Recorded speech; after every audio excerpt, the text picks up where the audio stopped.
So we just saw that how bile is produced from the cholesterol. Now let's see that what happens with the bile, what it's phased, and how it is degraded and excreted from the body.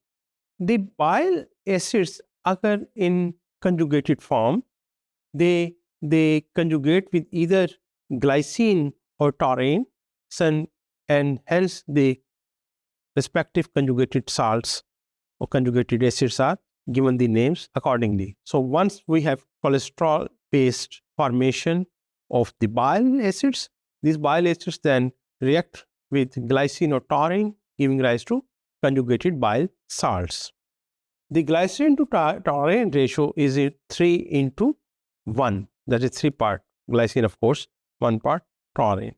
This conjugation is very much needed because it gives the bile what we say an amphiphilic nature.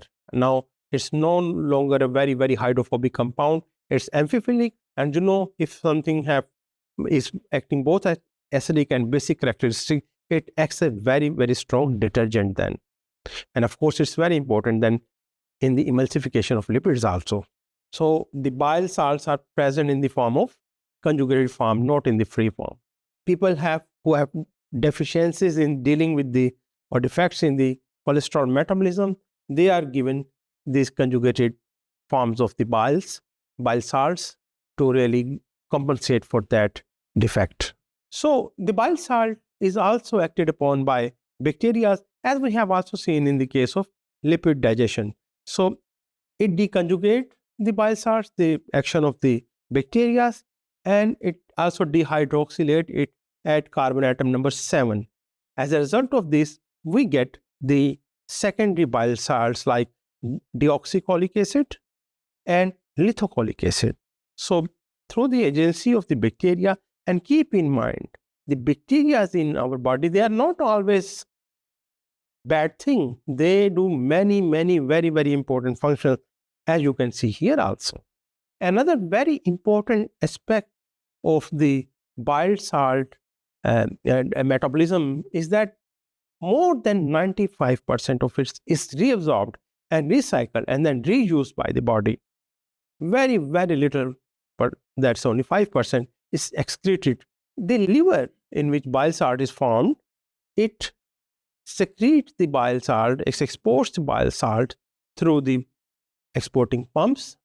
The bile salt then enters into the enterohepatic circulation process. This is circulation which takes the bile from the liver and moves it towards the intestine. The bile salts, when comes to the intestine, they are reabsorbed there by the sodium bile salt co-transporters.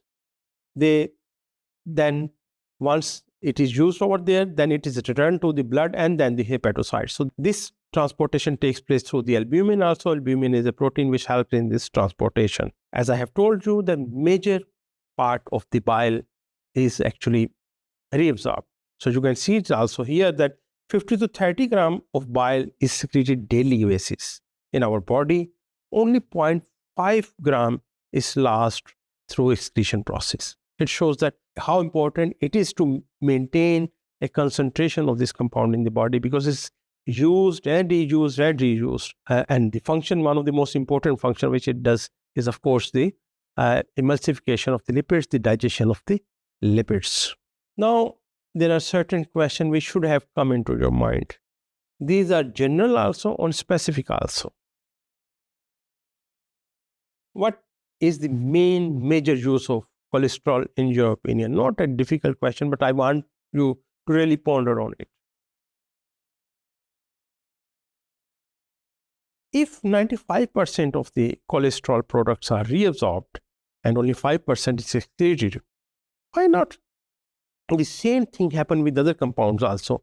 Why not most of the compounds we have, like carbohydrates or proteins, why not all of them are reabsorbed in the same way so that we can use them again and again rather than excreting them out? What could be the reason of this? What makes cholesterol a lipid? What do you think? Why we categorize cholesterol as a lipid? Finally, what is the relationship between bile and cholesterol? We always, whenever we talk about cholesterol, we talk about bile. Whenever we talk about bile acids or bile salts, we talk about cholesterol. So what is the relationship between them? Not a difficult thing for you, but I just want you to ponder on it. Thank you.